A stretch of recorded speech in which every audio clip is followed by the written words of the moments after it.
తాకట్టులో బంగారాన్ని విడిపించి ఆ రోజు ఆన్లైన్ రేటుకే మేము కొంటాం. Sharma gold company. నమస్కారం, welcome to temple tour with Gitanjali.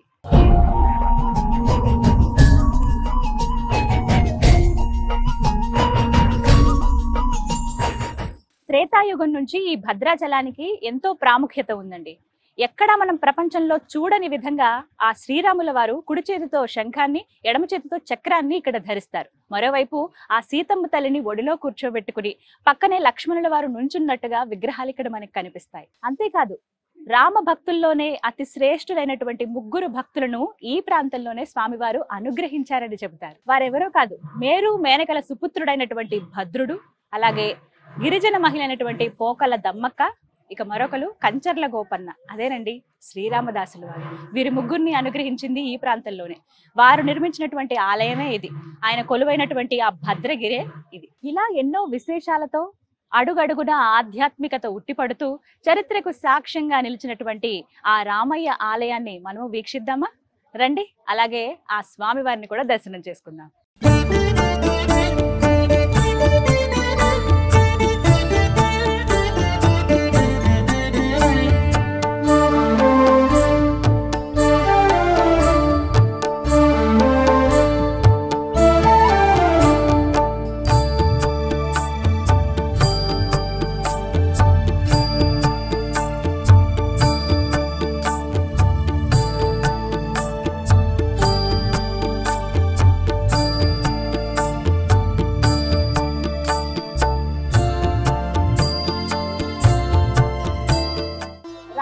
దర్శనానికి వెళ్ళాలంటే ఇదే ప్రధాన ద్వారం, ఇటు నుంచే వెళ్ళాలి లోపలికి. వెళ్దామా మరి?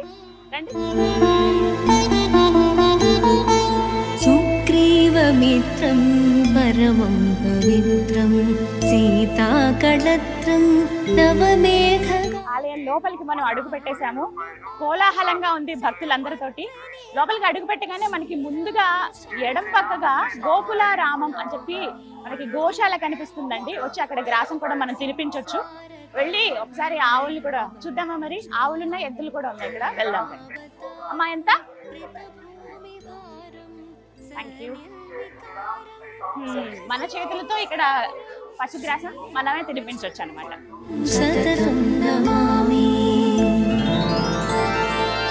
లక్ష్మీ నివాసం జగతాం నివాసం భూదేవి వాసం శరదిందుహాసం లంకా నివాసం భువనే ప్రచారం శ్రీరామచంద్రం సతతం నమామి.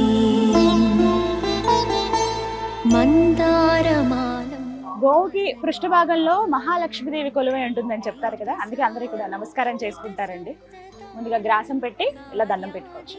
గోవులోనే సకల దేవతలు కొలువై ఉంటారని చెప్తారుగా. ఒక గోవుకి నమస్కారం చేసుకుంటే 3 దేవతలకు నమస్కారం చేసుకున్నట్టే. గోశాల మనం దర్శించుకున్న తర్వాత పక్కనే దాసాంజనేయ స్వామి వారు కొలువై ఉన్నారండి. రాముల వారు ఎక్కడుంటే హనుమంతుడు అక్కడ ఖచ్చితంగా ఉంటారు కదా. రాముల వారి దర్శనానికి వెళ్లే ముందే ఇక్కడ దాసాంజనేయ స్వామి వారిని మనం దర్శించుకోవచ్చు. రండి వెళ్దాం. ఆ రామయ్యకి ఎప్పుడు బంటే కదా హనుమంతుడు. ఈ బంటుడు నేనయ్యాని నిరంతరం రామనామ స్మరణ. మనమైనా ఒక్క నిమిషం అటు ఇటుగా ఏమరపాట్లో ఉంటామేమో కానీ ఆ ఆంజనేయ స్వామి మాత్రం అనుక్షణం ఆయన నరనరాన, ఆయన రక్తంలో ప్రతి దాంట్లోనూ అణువణువున ఆ రామయ్య నిండిపోయాడు. ఒక్క క్షణం కూడా శ్రీరామ అనకుండా ఉండలేరంట.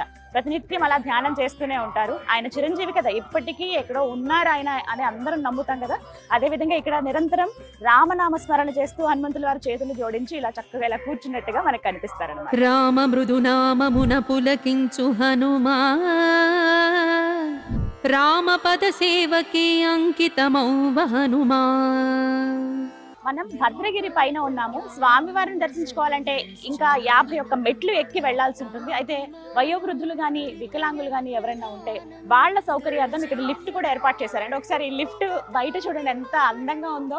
ఒకవైపు ఏమో ఆంజనేయ స్వామి వారు, మరోవైపునేమో గరుత్మంతులు, ఇక ఇక్కడ శ్రీరామదాసు స్వామివారి అపర భక్తుడు శ్రీరామదాసుకి అలాగా పెయింటింగ్స్ లాగా వేసి అందంగా చాలా అలంకరించారు, నీట్ గా తీర్చిదిద్దారని చెప్పుకోవాలి లిఫ్ట్ ని. అయితే లిఫ్ట్ సౌకర్యం కూడా ఉంది, అలా ఎవరైతే పెద్దవాళ్ళు ఉంటారో వాళ్ళు వెళ్ళడానికి. శ్రీరామచంద్రం సతతం నమామి. దర్శనం వెళ్లే వారికి స్ట్రిక్ట్ రూల్స్ ఇక్కడ ఉన్నాయండి. ఫోన్స్ కానీ లేకపోతే వాళ్ళతో తెచ్చినటువంటి పెద్ద పెద్ద బ్యాగ్స్ కానీ అలాగే కెమెరాస్ కానీ ఇవేవి కూడా లోపలికి అలౌ చెయ్యరు.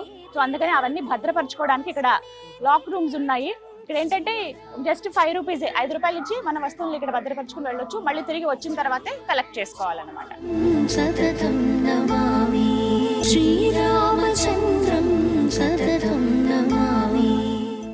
ఎంత పెద్ద మండపమో, మొత్తం స్తంభాలన్నీ కూడా ఉన్నాయి. మధ్య మధ్యలో ఇది చిత్రకూట మండపం అని అంటారండి. ఇక్కడ స్వామివారికి సంబంధించిన వాహనాలన్నీ కూడా ఇక్కడ భద్రపరుస్తారు.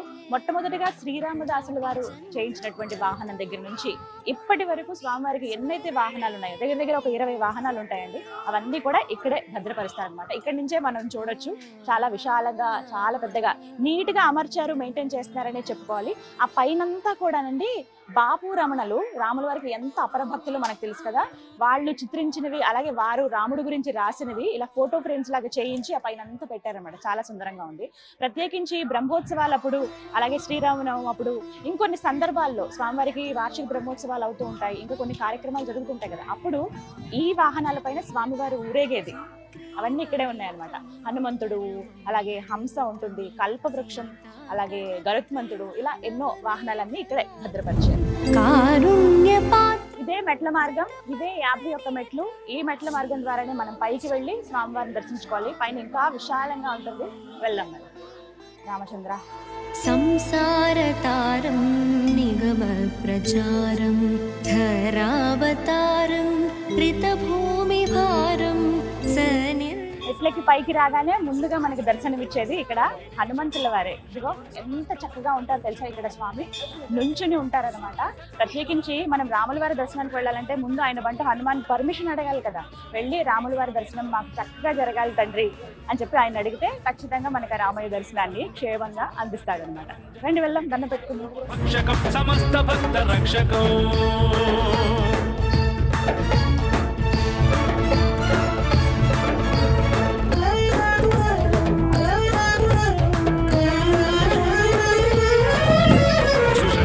सुखण्डपुष्टिवान् हि योगितं वचस्वमाशु धैर्यमाश्रयात्रवो भयं कदापि न इति प्लवङ्गनाथ भाषितं निशम्भवानराधिनाथ आपसं तथा स रामदूत आश्रयः. ఇవన్నీ అప్పటికే చూసారా, మొత్తం సుబ్రహ్మణ్య స్వామి. లక్ష్మీ నివాసం జగత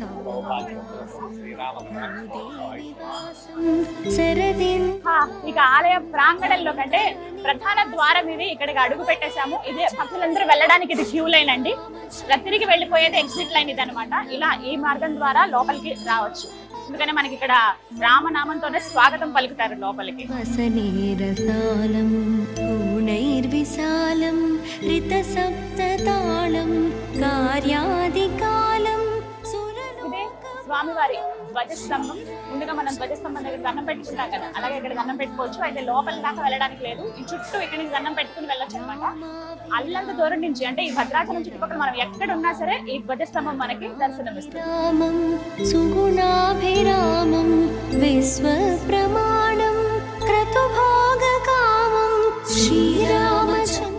ఇదే లోపల దర్శనానికి వెళ్లే మార్గం అండి. ఈ క్యూ లైన్ల ద్వారానే వెళ్తారు భక్తులందరూ కూడాను.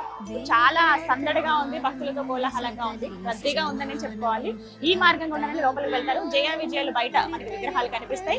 ఆ తర్వాత ప్రధాన ఆలయంలోకి వాళ్ళు అడుగు పెట్టినట్టే పైన మనకి లక్ష్మీదేవి గజలక్ష్మి అమ్మవారి దర్శనం ఇస్తారు. అంతా కూడా బంగారం తోడుగా అనమాట. అలా ఆ బంగారు వాకిల్ నుంచి లోపలికి వెళ్లి స్వామివారి దర్శనం చేసుకోవచ్చు. వీళ్ళందరూ స్వామివారి దర్శనం కోసమే వేచి ఉన్నారు. చూసారా, ఇదే స్వామివారి తులాభారం అండి. ఎవరైతే భక్తులు మొక్కుకుంటారో మేము ఇలా స్వామివారికి సమర్పిద్దాం అనుకున్నాం అన్న వాళ్ళు, అది ఏదైనా కావచ్చు, వస్తు రూపంలో కావచ్చు, ధన రూపంలో కావచ్చు, వాళ్ళు ఇక్కడ తులాభారంకి కూర్చుంటారు అనమాట. వాళ్ళు ఎంత వెయిట్ అయితే ఉంటారో అంత వెయిట్, అంటే వాళ్ళ శక్తి కొలది వాళ్ళు బియ్యం ఇవ్వచ్చు, లేకపోతే ఏమైనా పళ్ళు ఇస్తారు కొంతమంది ఇంకేమైనా ప్రసాదాల్లాగా పంచిపెట్టండి అని ఇస్తారు. కొంతమంది ఎంత బరువు ఉన్నారో దానికి తగ్గట్టుగా డబ్బులు కూడా ఇచ్చేస్తారనమాట. అంత బరువు ఉన్నటువంటి అంటే అన్ని డబ్బులు ఖర్చేటువంటి అన్ని కేజీల బియ్యం మా తరపున స్వామివారికి ఇవ్వండి, అన్న ప్రసాదంలో పెట్టండి అని చెప్పి ఇలా స్వామివారి సంబంధించిన తులాభారం ఇది. ఎవరైతే భక్తులు వస్తారో వాళ్ళు ఇక్కడ ఇవ్వచ్చు. ముందుగా మనం ఆఫీస్ దగ్గర సంప్రదించి వాళ్ళు ఇక్కడ ఈ కార్యక్రమంలో పాల్గొనొచ్చు. మమ పాపమ పాపురుదేవ జల జనయన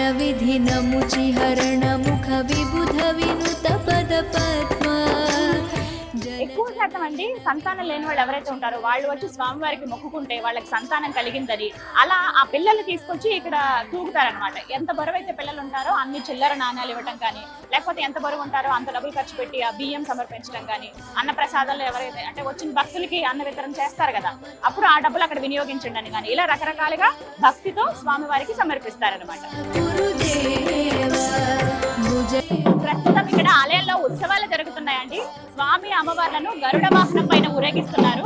నిజంగా ఎంత సందడిగా ఉందో తెలుసా. ఆ మేళతాళాలు మంగళ వాయిద్యాల నడుమ స్వామివారిని అలా ఊరేగించుకుంటూ గరుడ్ పందిరి పైన ఆ వాహనం పైన తీసుకువెళ్తున్నారు అన్నమాట. చూడండి ఎంత సుందరంగా ఉన్నారో.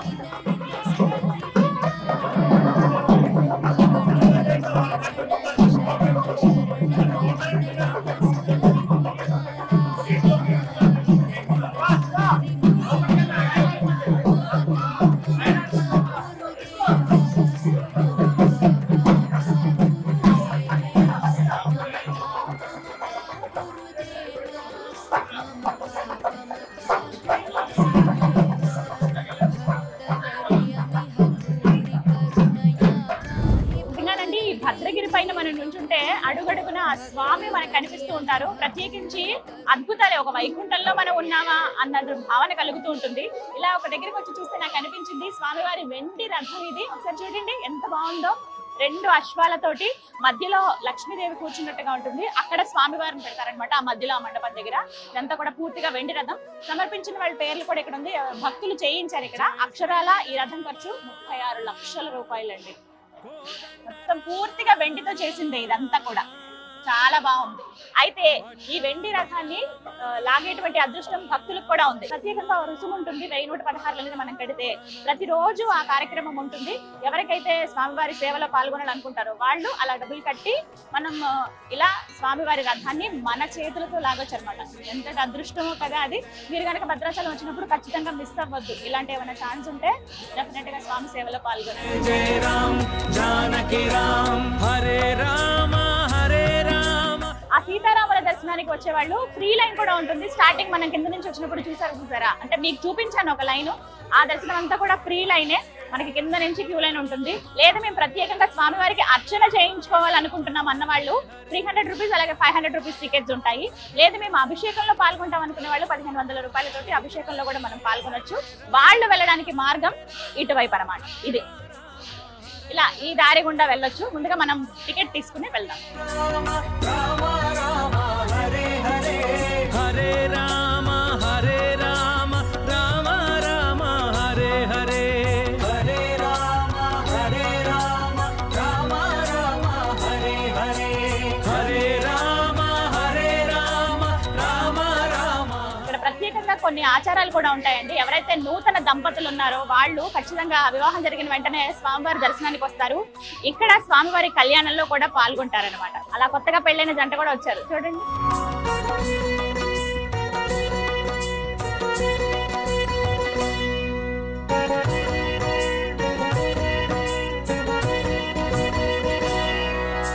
దశరథ నందన దశముఖ మర్దన దానవ భంజన శ్రీరామ.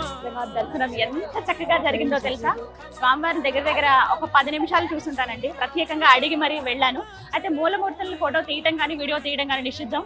అది నేను ఎప్పుడు గౌరవిస్తాను. ఆ మాటని మనం అందరం గౌరవించాలి. స్వయంగా వచ్చి చూస్తేనే మనం నిజంగా ఒక తన్మయత్వానికి లోనవుతాం. ఆ స్వామివారిని చూసినప్పుడు నిజంగా చాలా చాలా బాగుంది. నా మొహం చూస్తే మీకు అర్థమై ఉంటుంది ఎంత కళగా ముందుకి ఆ తర్వాతకి. నిజంగా ఆయన ఎంత ప్రశాంతంగా అమ్మవారిని ఒళ్ళో కూర్చోబెట్టుకుని ఉన్నారు. పక్కన లక్ష్మణ స్వామి వారు దగదగా మెరిసిపోతున్నారు. ఆభరణాలు కొన్ని ఉన్నాయి స్వామివారికి వేశారు. అలాగే పూలతో అలంకరించారు అందంగా. చాలా బాగుంది. చూపి విడమర్చి చెప్తున్నారనమాట. ఇవి ఉత్సవమూర్తులు, ఇవి మూలమూర్తులు, దర్శించుకోండి స్వామిని అని చెప్పి ఒక 10 నిమిషాల పాటు ప్రశాంతంగా నాకు వచ్చిన 4 కీర్తనలు పాడుకుని ఆ స్వామివారిని తలుచుకుని ప్రశాంతంగా చూడగలిగాను. ఖచ్చితంగా మీ జీవితంలో ఒక్కసారైనా రండి, వచ్చి ఆ స్వామివారిని దర్శించుకోండి. ఇక్కడి నుంచి ఆలయం ఎంత సుందరంగా కనపడుతుందో చూడండి. గర్భాలయం ఆ స్ట్రక్చర్ కానీ ఎంత అద్భుతంగా ఉందో. చాలా నీట్ గా చెక్కినట్టుగా కనబడుతుంది. ఎక్కడ రంగులు అవి ఏం వేయలేదు. అలాగే అంటే ఆ కాలం నాటిదని తెలియడానికి అలా ఎలా అయితే నిర్మించారో అలా వదిలేశారు. సుందరంగా ఉంది. ఇక్కడ నుంచి పూర్తిగా మనకి ఆ గర్భాలయం అంతా కూడా కనపడుతుంది. ఆ లోపలే స్వామివారి కొలువై ఉన్నది. ఆ భద్రాద్రి రాముడిని చూస్తే నిజంగా మనసంతా నిండిపోతుందండి. మళ్ళీ మళ్ళీ చూడాలని ఉంది నాకు, కానీ అందరికి అవకాశం ఇవ్వాలి భక్తులకి. మళ్ళీ ఆ రామయ్య పిలిస్తే ఖచ్చితంగా వెళ్తాను. దర్శనం చేసుకుని అలా బయటికి రాగానే మనకి ఇక్కడ వైకుంఠ రాముడి దర్శనం మరొక్కసారి జరుగుతుందండి. ఒక్కసారి ఇలా చూడండి, గోపురం పైన బంగారం తొడుగు వేశారు అక్కడ స్వామికి. లోపల మూర్తి ఏ విధంగానైతే కొలువై ఉంటారో అచ్చు అదే విధంగానండి. లక్ష్మణ స్వామి వారు అలా నుంచున్నట్టుగా, ఒడిలో ఆ సీతమ్మని పెట్టుకుని రాముల వారు అలా కూర్చున్నట్టుగా ప్రశాంతంగా కనిపిస్తారు. కింద అంటే ఎవరి కోరిక మేరకు వైకుంఠం నుంచి శ్రీరాముల వారి కదలి వచ్చారు అంటే ఆ విష్ణుమూర్తి మళ్ళీ వైకుంఠ రాముడిగా కొలువై ఉన్నారు. ఆ భద్రుడు మనకు అక్కడ కొండల్లో ఆయన ఉన్నట్టుగా కనిపిస్తుంది. పూర్తిగా ఒక్కసారి చూడండి, ఇక్కడ నుంచి చూస్తే నిజంగా ఆ రామయ్య దర్శనం అయినట్టేనండి. దర్శనం చేసుకుని వచ్చి ఇక్కడ ఒక్కసారి ఆ గోపురానికి దండం పెట్టుకుంటే, అక్కడ కనిపించేటువంటి ఆ వైకుంఠ రాముడికి దండం పెట్టుకుంటే చాలు. నిజంగా వైకుంఠంలో ఆ స్వామిని చూసినటువంటి అత్యంతమైన అద్భుతానికి, ఆ అమిత ఆశ్చర్యానికి మనం లోనవుతాము. అంతటి అదృష్టం అని కూడా చెప్తూ ఉంటారు. దండం పెట్టుకోండి మీరు కూడా. రామచంద్ర వైకుంఠ శ్రీరామ లక్ష్మణ భ్రాత లక్షణ చరిత మోక్ష ప్రదాయక శ్రీ సీతారామచంద్రుల వారి ఆలయానికి అత్యంత ఆకర్షణీయం, ప్రత్యేకం గోపురం పైన ఉన్నటువంటి ఆ సుదర్శన చక్రమేనండి. ప్రతి ఆలయంలో మనం ఇలా చక్రాన్ని చూడము, కేవలం ఇక్కడ భద్రాద్రి రామయ్య ఆలయంలో గోపురం పైన ఉన్నటువంటి ఆ సుదర్శన చక్రాన్ని చూడండి. స్వయంగా ఆ స్వామి వారే ప్రసాదించినటువంటి సుదర్శన చక్రం ఇది. దీనికి సంబంధించి కథనం చెప్తారు. శ్రీరామదాసుల వారు ఆలయం నిర్మించేటప్పుడు మొత్తం ఆలయం అంతా పూర్తయిపోతుంది, ఇక గోపురం ఒకటి నిర్మించాలి అని చెప్పి ఆ చివరి భాగం ఏదైతే ఉంటుందో అది కూడా నిర్మిద్దామని చెప్పి మొత్తం అంతా ఏర్పాట్లు చేసిన తర్వాత ఎన్నిసార్లు నిర్మాణం చేసినా కూడా అది పడిపోతూనే ఉండేదట. అస్సలు కుదిరేది కాదు. ఆయన చాలా బాధపడేవాళ్ళు. ఏంటి రామచంద్ర, ఇంత కష్టపడి ఇంత కడుతున్నాం, అన్ని సమకూరే గానీ ఇలా గోపురం ఎందుకు సరిగా కుదరట్లేదని అనుకుంటే ఒకసారి ఆయనకి ఆకాశవాణి నుంచి ఒక వినపడుతుంది అనమాట, ఒక మాట, నువ్వు ఎంత ప్రయత్నించినా అది కుదరదు, నా నుంచి నీకు ఒక శిఖరం పైన ఏం పెట్టాలి అనేది నేనే అనుగ్రహిస్తానని చెప్తారు. అలా సరే స్వామివారే ఇస్తానన్నారు కదా అని ఆయన ఆ రోజు రాత్రి నిద్రలోకి వెళ్ళిన తర్వాత స్వప్నంలో ఆ శ్రీరాముల వారే దర్శనమిస్తారు. ఆ ఒక మాట చెప్తారనమాట, నువ్వు ఎందుకు అంత ఇబ్బంది పడుతున్నావు, బాధపడుతున్నావు, ఇదంతా నేనే కదా నీతో చేయించుకున్నాను, నువ్వు ఏమాత్రం చింతించకు, రేపు ఉదయాన్నే వెళ్ళి నువ్వు గోదావరి నదిలో ఒకసారి స్నానం ఆచరించు, అక్కడ పెట్టాల్సిన సుదర్శన చక్రాన్ని, ఆ చక్రాన్ని నేనే అనుగ్రహిస్తానని చెప్తారు. ఇక తెల్లవారుతుంది, ఎప్పుడెప్పుడు తెల్లవారుతుందా అని ఎదురు చూస్తూ ఉంటారు ఆ శ్రీరామదాసుల వారు. వెంటనే వెళ్ళి గోదావరి నదిలో స్నానం ఆచరిస్తూ ఉండగానే అలా గోదావరి నదిలోంచి సుదర్శన చక్రం కొట్టుకుని వస్తుంది. ఆ చక్రమే ఇక్కడ పైన పెట్టారనమాట. అది చూసారా, నిజంగా స్వయంగా ఆ స్వామి వారు ప్రసాదించినటువంటి సుదర్శన చక్రం అది. ఎంతో ఆనందంతో స్వయంగా స్వామివారే ఇచ్చారని చెప్పి తీసుకొచ్చి ఆ గోపురం పైన ఎలా పెడతారు. అప్పటి నుంచి ఎలాంటి ఇబ్బంది ఉండదు. ఆ తర్వాత స్వామివారిని లోపల ప్రతిష్ఠించేదాకా విగ్రహ నిర్మాణం కావచ్చు, ఆలయ నిర్మాణం కావచ్చు, ఇవన్నీ కూడా జరుగుతాయి. చాలా సుందరంగా కనపడుతుంది. అప్పటి నుంచి ఆ సుదర్శన చక్రాన్ని అందరూ దర్శించుకుని తరిస్తారనమాట. ఎంత మనం లోపల దర్శనం చేసుకుని అంతా వచ్చినా కూడా గోపురం పైన ఉన్నటువంటి ఆ సుదర్శన చక్రాన్ని చూస్తే ఇక మనసంతా నిండిపోతుందండి. స్వయంగా ఆ విష్ణుమూర్తి అంటే ఆ రాముల వారే అందించారు కదా. రమ్యమైనది రామనామము రామనామము రామనామము. వీళ్ళంతా కూడా దర్శనం కంప్లీట్ చేసుకుని బయటికి వచ్చిన వాళ్ళు అనమాట. ఇక్కడ స్వామివారి తీర్థ ప్రసాదం అందిస్తూ ఉన్నారు. ఇక్కడ నుంచి అలా ముందుకు వెళ్తే ఇక్కడ భద్ర మహర్షి వారి సన్నిధి కూడా ఉంటుంది. అక్కడికి వెళ్ళి చూడొచ్చు. అంటే ఎవరైతే భద్రుడు ఆయన కోరిక మేరకే కదా రామావతారం పూర్తయిన తర్వాత కూడా ఆయన వైకుంఠంలో ఉండి ఆ భక్తుడి కోసం అన్ని విడిచిపెట్టి వైకుంఠ రాముడిగా ఈ భద్రగిరిపై వచ్చి కొలువున్నాడు ఆ భద్రాద్రి రాముడు. ఇగో ఆయనకి సంబంధించినటువంటి విగ్రహం కూడా అంటే కొండ రూపంలో మనం ఇక్కడ చూడొచ్చు అనమాట. ఆలయం కూడా ఇక్కడే ఉంది.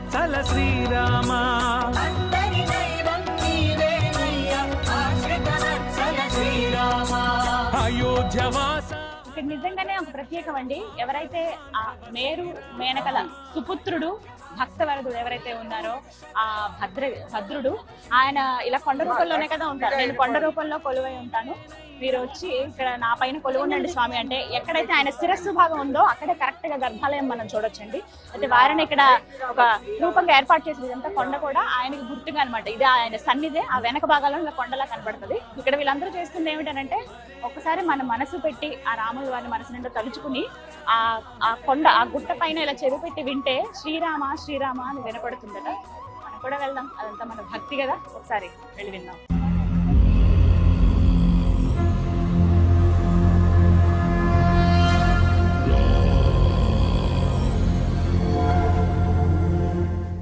ఎంత ఎంతటి అదృష్టవంతులో కదా ఆ భద్రుడు. ఆయన కోసమే వైకుంఠం నుంచి ఆయన ఎవరికి చెప్పకుండా సిరికిని చెప్పడు, చేదోయి సంధింపడు, అంటే ఏవి శంకు చక్రాలు వదిలేస్తాడు, ఆదిశేషుకి చెప్పడు, అంటే సీతమ్మ వారికి కూడా చెప్పకుండా భక్తుడి కోసం పరిగెత్తుకుని ఆ వైకుంఠం నుంచి వచ్చేస్తాడు ఆ వైకుంఠ రాముడు. అలాగే వచ్చి ఇక్కడ వైకుంఠ రాముడిగా కొలువై ఉన్నాడు అనమాట.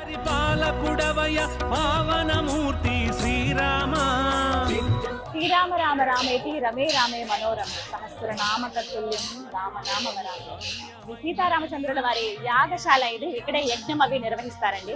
ఒక మాట చెప్తారు, ప్రత్యేకంగా కాశీ క్షేత్రంలో మనం 1000 మందికి అన్నదానం చేసిన, ఇక్కడ ఒక్క భక్తుడికి అన్నదానం చేసిన ఒకటే అని చెప్తారు.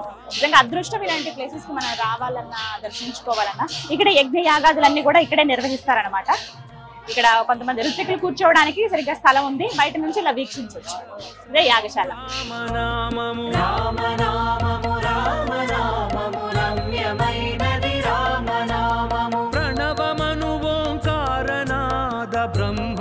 ఆ సీతారామచంద్రుల వారికి ఎప్పుడు నిత్య కళ్యాణం పచ్చ తోరణమేనండి. స్వామివారికి నిత్యం కళ్యాణం జరుగుతుంది.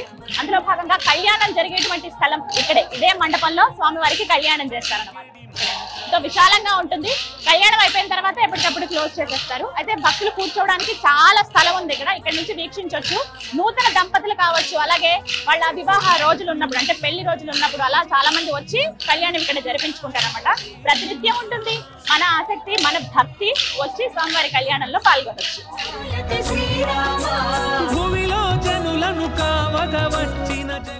నిజంగా ఎంత ప్రశాంతంగా ఉందండి, మనసంతా నిండిపోయింది.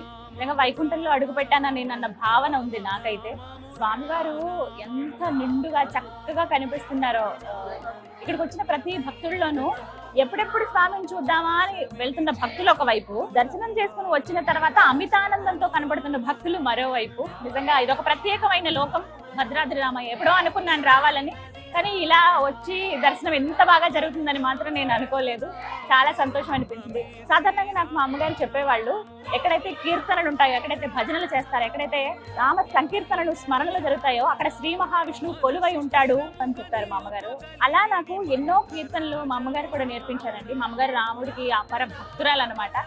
ఏమన్నా ఉన్న రాముడిలా అని రామాయణం గురించి అవన్నీ నేను తెలుసుకున్నానంటే ఆవిడ నుంచి. మన పెద్దవాళ్లే కదా నేర్పిస్తారు. ఇక్కడికి వస్తే పూర్తిగా ఇంకా మనకి తెలుస్తుంది రామ భక్తులు ఏ విధంగా ఉన్నారు, రామ భక్తుడు ఏ విధంగా ఈ ఆలయాన్ని అంతా నిర్మించారు అని చెప్పి చాలా అద్భుతంగా ప్రతి ఒక్కటి మనం తెలుసుకోవచ్చు. అలా ఎన్నో కీర్తనలు నా మనసుకి నచ్చినవి కూడా ఉన్నాయి. అలా మా అమ్మగారు ఆ కీర్తనలు పాడుతుంటే నేను కూడా వినేదాన్ని. అందులో నాకు నచ్చింది ఎప్పుడూ నేను స్మరించుకునేది ఆ రాముడి గురించి. శ్రీరామాయ రామభద్రాయ రామచంద్రాయ వేదసే రఘునాథాయ నాథాయ సీతాయ పతయ నమః. జయ శ్రీరామ్. ఎంత చక్కగా ఉంటాయో ఆయన గురించి పాడినప్పుడు కానీ ఎవరైనా చెప్తుంటే విన్నా కూడా ఆ యుగ పురుషుడు, ఆ మర్యాద పురుషుడు నిజంగా ఎంతో ఉత్తమమైన, అంటే మనిషి రూపంలో వచ్చి ఆ దేవుడు, ఆ వైకుంఠనాథుడు ఇలా మానవాళికి ఎలా బతకాలి అని నేర్పించారు. రామాయణం ద్వారా మనం ఎన్నో విషయాలు కూడా నేర్చుకోవచ్చండి. అందులో వారు వనవాసం చేసే సమయంలో ఇదే భద్రాద్రిలో ఇక్కడే ఆయన గడిపారు అనడానికి కొన్ని గుర్తులు కూడా ఉన్నాయి. అలాగే ఒక భక్తుడి కోసం ఆయన వచ్చి ఇక్కడ కొలువై ఉన్నారు అనడానికి పెద్ద గుర్తు, నిదర్శనం ఈ ఆలయం. సుగ్రీవమిత్రం పరమం పవిత్రం. భద్రాద్రి రామయ్య గర్భాలయం ఎంత సుందరంగా ఉంటుందో తెలుసా అండి. అణువణువున ఆధ్యాత్మికత ఉట్టిపడుతూ ఉంటుంది. సింపుల్ గా మనకి కనిపిస్తుంది కానీ చాలా సుందరంగా ఉంటుంది. ఎక్కడ రంగులు అవి వేసి ఉండదు. ఆ సిమెంట్ కలర్ లో, నా గ్రే కలర్ లోనే ఉంటుంది ఆలయం. కానీ చాలా బాగుంటుంది. ఆ సుదర్శన చక్రం చూడొచ్చు, భద్రాద్రి రాముడి రూపం అక్కడ చూడొచ్చు. అలాగే ఆలయం అంతా కూడా, అంటే మొత్తం ఈ గర్భాలయం అంతా కూడా ఒక రథం లాగా ఉంటుంది.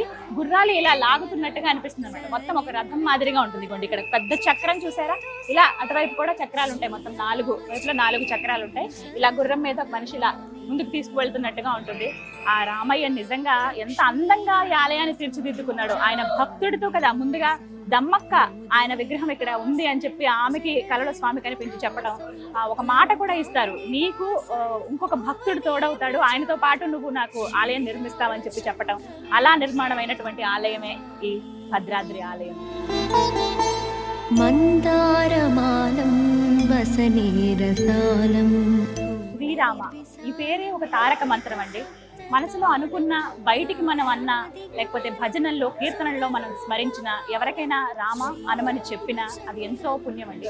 అలాంటిది కొంతమంది రామకోటి అని రాస్తూ ఉంటారు. ఆ పుస్తకాలు కూడా మనకి ఇక్కడ ఆలయం దగ్గరలోనే ఉంటాయి. అయితే అవన్నీ రాసిన తర్వాత వాటిని ఏం చేయాలంటే భద్రాద్రి ఆలయంలో వాటిని సమర్పించేయాలని చెప్తారు కదా. అలా ఎక్కడ సమర్పించాలంటే ఇదిగోండి ఇక్కడ చూస్తున్నారు కదా, ఇక్కడే ఆ మండపం ఇది. ఇదే ఆ మండపం. మొత్తం రామకోటి పుస్తకాలే కనిపిస్తాయి మనకి ఇక్కడ. మనం ఒక దీక్షగా తీసుకుని కొంతమంది, లేకపోతే ప్రతినిత్యం ఇన్ని రామనామాలు అని చెప్పి కొంతమంది రాస్తూ ఉంటారు. అలా ఆ పుస్తకం తీసుకువెళ్ళి ఆ రామనామాలు రాసి తర్వాత మళ్ళీ ఇక్కడ భద్రాచలంలోనే, ఇక్కడ స్వామివారి సన్నిధిలోనే, ఇక్కడ ఈ మండపం దగ్గర అవి ఇచ్చేస్తారు అన్నమాట. అక్కడ సమర్పించేస్తారంటే ఆ రాముని తలుచుకుంటూ మనం రాసినటువంటి ఆ రామకోటిని మళ్ళీ ఆ రామయ్య చెంతకే ఇచ్చేసినట్టు అనమాట.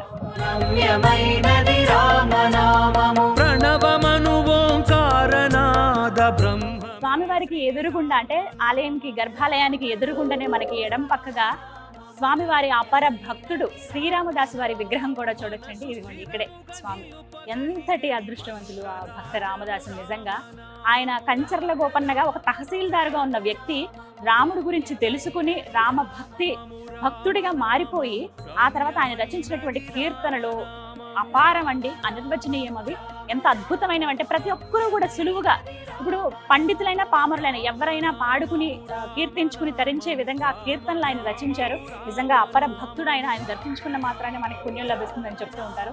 అటువంటిది ఆ రామదాసు నిర్మించినటువంటి ఆలయమే ఇదంతా, ఈ భద్రాచలం.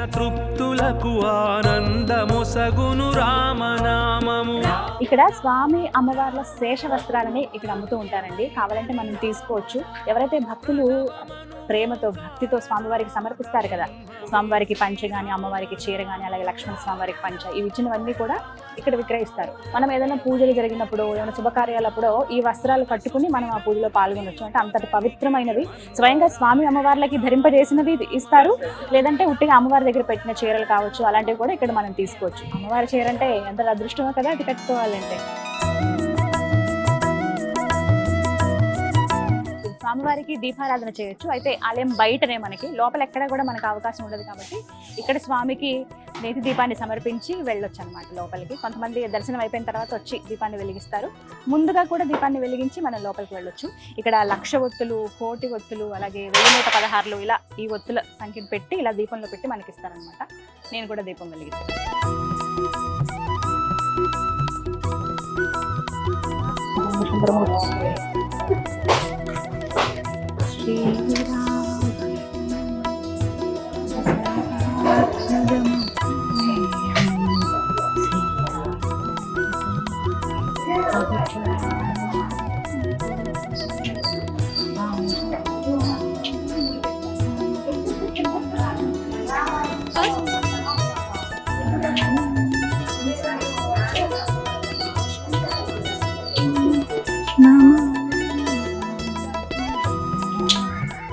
అపర శబరి పోకల దమ్మక్కను ఇక్కడ మనం దర్శించుకోవచ్చండి. ఆ భద్రాద్రి రాముణ్ణి ముందుగా వెతికి, అంటే ఆ స్వామి ఎక్కడున్నారో తెలుసుకుని ఒక చిన్న పాకలో ఒక మందిరం లాగా నిర్మించి కొలిచినటువంటి భవ్య ఘనత ఆవిడ సొంతం.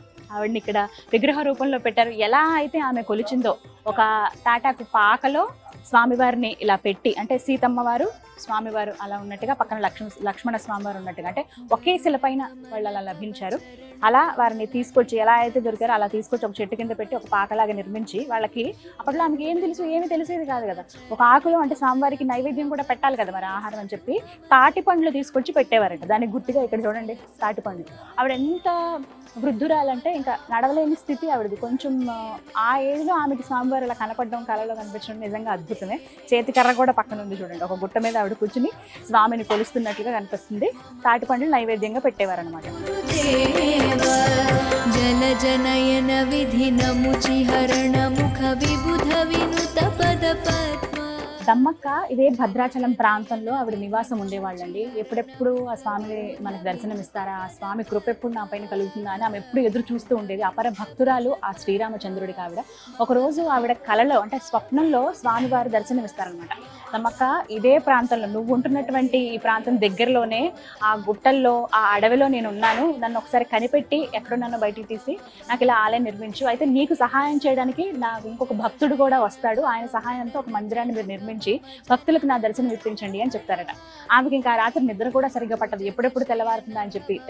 కొంచెం ఇంకా చీకటి కొద్దిగా మసకపోయి తెల్లవారుతుండగానే ఆమె ఎక్కడుందా స్వామి విగ్రహం అని చాలా వెతుకుతుంది. ఎంత వెతికినా కూడా కనిపించదు. ఇక్కడే ఉన్నానన్నావయ్యా నువ్వు, ఎక్కడున్నావు అంత వెతుకుతుంటే ఒక చీమల పుట్టలో అప్పుడు ఆమెకి కొంచెం ఇలా వంగి లోపల పుట్ట లోపలికి చూస్తే విగ్రహాలు కనిపిస్తాయి. ఎలా బయటికి తీయాలో తెలియదు. అప్పుడు గోదావరిలోంచి నీళ్ళని తీసుకొచ్చి కుండలతో అంటే ఆ వయసులో కూడా ఆవిడ ఏమాత్రం విసుక్కోకుండా, అంటే స్వామి నాకు కనిపించడన్న ఆయనే ఆజ్ఞించాడన్న ఇదితో వెళ్ళి కుండలతో నీళ్లు తీసుకొస్తుంది. దగ్గర చాలా వరకు 10-15 కుండలు నీళ్ళు అలా తీసుకొచ్చిన తర్వాత అలా పోస్తే మొత్తం ఆ మట్టంతా నానిపోయి విగ్రహాలన్నీ కూడా బయటకు వస్తాయి. అలా వచ్చిన ఆ విగ్రహాలు తీసుకుని ఎక్కడ పెట్టాలి, అక్కడే ఉంచితే కుదరదు కదా, మొత్తం అంతా అడవి కదా. అలా ఆ విగ్రహాలను పట్టుకుని మోసుకుంటూ బయటకు తీసుకొచ్చి ఒక చదునుగా ఉన్నటువంటి ఒక గుట్ట పైన పెట్టి దానిపైన ఇలా పాకలాగా ఏర్పాటు చేసి, ఇప్పుడు ఏదైతే నమూనా మనం చూస్తున్నామో ఇదేనండి, అలా పాకలాగా పెట్టి తాటి పండ్లు తీసుకొచ్చి స్వామివారికి నైవేద్యం పెట్టి ప్రతినిత్యం ఇలా పూజ చేసేదట. ఆ తర్వాత శ్రీరామదాసు రావటము, ఆ పూజ అంటే మిగతా అన్ని తెలుసుకోవటం, నా రామయ్య ఎక్కడే అని ఆమె ఎంత ఆతురతగా చెప్తుందో. రామదాసు గారికి అలాగే వారి భార్య ఇద్దరు కూడా వచ్చినప్పుడు అక్కడ పర్యటించినప్పుడు ఆ పర్ణశాలలో అంతా చూపించి ఇదంతా రాముడు నడిచిన ప్రదేశం, ఆ రామయ్య ఇక్కడ కొలువై ఉన్నాడు, ఆ రాముడు గుడి కడదామంటే అప్పుడు నిర్ణయించుకుని ఇద్దరు కలిసి మొత్తం ఆ గ్రామ ప్రజలందరి సహాయంతో డబ్బులన్నీ తీసుకుని ఆ డబ్బులతోటి ఆలయాన్ని నిర్మిస్తారన్నమాట.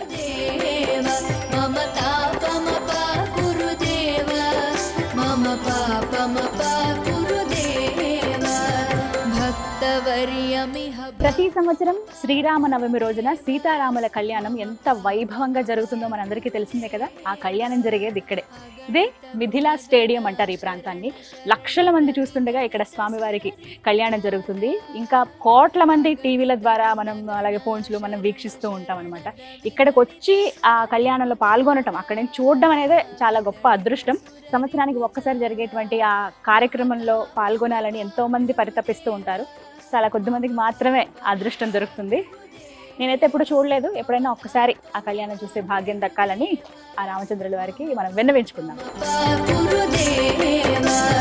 భక్తవర్యమిహ భూరి కరుణయా పాహి భారతీ తీర్థం. భక్తవర్యమిహ భూరి కరుణయా పాహి భారతీ తీర్థం. పాహి భారతీ తీర్థం. మమ తాపమపా గురుదేవ మమ పాపమపా గురుదేవ. నిజంగా ఎంతటి అదృష్టమో. స్వామివారి ప్రసాదం తీసుకున్నాను అంటే అందరూ తీసుకున్నట్టుగా వెళ్ళి ఆ లడ్డు కౌంటర్ దగ్గర నుంచుని ప్రసాదం తీసుకోవడం కాదండి. ఇప్పుడే స్వామివారికి నివేదించినటువంటి మధ్యాహ్న సమయం అయింది. మీకు దాదాపుగా చూస్తే అర్థమై ఉంటుంది, అందరూ కూడా వెళ్ళిపోతూ ఉన్నారు. సమయం అంటే ఆలయం వేళలు కూడా ఉదయం 5 గంటల నుంచి మధ్యాహ్నం 1 గంట వరకు, మళ్ళీ 4 గంటలకి ఆలయం తెరుస్తారు. 4 గంటల నుంచి రాత్రి 8 వరకు తెరిచి ఉంటుంది. అయితే ఈ మధ్యాహ్న సమయం ఏదైతే స్వామివారికి ప్రసాదం అంటే ఆ నైవేద్యాన్ని నివేదన చేస్తారో అదే నైవేద్యం ప్రసాదంగా నాకు అందించారు. కదంబం ఇవాళ స్వామివారికి నివేదించారనమాట. ఆ ప్రసాదం వేడివేడిగా ఉంది. ఇంకా అయ్యగారు వచ్చి ఇవ్వగానే చాలా సంతోషం అనిపించింది. చాలా ప్రత్యేకమమ్మ, స్వామివారికి ఇప్పుడే నివేదించినటువంటి ప్రసాదం ఇది, కదంబం అని చేతికిచ్చారు. అదృష్టం నిజంగా. ఇక మనందరికీ ఎంతో ఇష్టమైన స్వామివారి ప్రసాదం అందించేది ఇక్కడేనండి. ఇవే ఆ కౌంటర్స్. మనం ఆలయం లోపల నుంచి కూడా ఇలా రావచ్చు, లేదంటే మొత్తం ఆలయానికి వెనక భాగంలో ఉంటుంది. ఈ మాఢ వీధుల్లోనే ఇలా నడుచుకుంటూ వచ్చి ఇక్కడ తీసుకోవచ్చు అనమాట. ఇక్కడ మనకి ప్రత్యేకంగా స్వామివారిది కళ్యాణం లడ్డు ఇక్కడ మనం కొనుక్కోవచ్చు. అలాగే మామూలుగా స్వామివారి ప్రసాదం లడ్డు, చక్కెర పొంగలి, పులిహోర ఇవన్నీ ఇక్కడే దొరుకుతాయి. ఇదే పోకల దమ్మక్క స్వామివారి అన్నప్రసాద భవనం. ఇక్కడే స్వామివారి అన్నప్రసాద వితరణ జరుగుతుంది. దర్శనానికి వచ్చిన భక్తులందరూ కూడా ఒక్కసారైనా ఆ స్వామివారి ప్రసాదం తీసుకుంటే చాలు, అది మహద్భాగ్యం అని ఫీల్ అవుతారు. అలాంటి వారందరూ కూడా ఇక్కడ ప్రసాదాన్ని తీసుకుంటారండి. సమయం ఉంటుంది ప్రత్యేకంగా, మధ్యాహ్న సమయంలో ఇక్కడ భోజనాలు ఉంటాయి. అప్పుడు వెళ్ళి మనం భోజనం చేయొచ్చు. నిజంగా చాలా అమృతంలాగా ఉంటుంది స్వామివారి ప్రసాదం అయితే. ఎవరైతే ఇలా వచ్చి దర్శనానికి స్వామివారి దర్శనం చేసుకుని అన్ని విశేషాలు చూసి ఇక్కడ చుట్టూ షాపింగ్ అవి చేసుకుని చివరిగా స్వామివారి ప్రసాదం తీసుకోవడంతో ఆ రాముల వారి దర్శనం కంప్లీట్ అయినట్టే. నా దర్శనం కూడా దాదాపుగా పూర్తయిపోయింది. నేను కూడా అన్నప్రసాదానికి స్వీకరించడానికి వెళ్తాను. ఎవరైతే భద్రాచలం వస్తారో ఖచ్చితంగా ఇవన్నీ కూడా దగ్గరుండి, అంటే మీరు కొంత సమయం అంటూ పెట్టుకుని మొత్తం వీక్షించండి, అణువణువునా చూడండి. ఆ భద్రాద్రి రాముడి విశిష్టత అనేది ఎంతో అద్భుతంగా ఉంటుంది, కన్నుల పండుగగా ఉంటుంది. వీలైతే 1-2 రోజులు ఇక్కడ గడపండి, స్వామివారి కళ్యాణంలో పాల్గొనండి, తరించండి. ఇదే నా కోరిక. అంటే ఇలా ఒక వీడియో చేయడానికి కూడా కారణం అదే, అందరికీ తెలియాలని చెప్పి. అందరూ వచ్చి ఆ స్వామివారి కృపకి పాత్రలు అవుతారని కోరుకుంటూ ఇది వాళ్ళది టెంపుల్ టూర్ విత్ గీతాంజలి మరో దివ్య ఆలయ సందర్శనంతో మళ్ళీ మీ ముందుకు వస్తాను. జై శ్రీరామచంద్ర ప్రభు.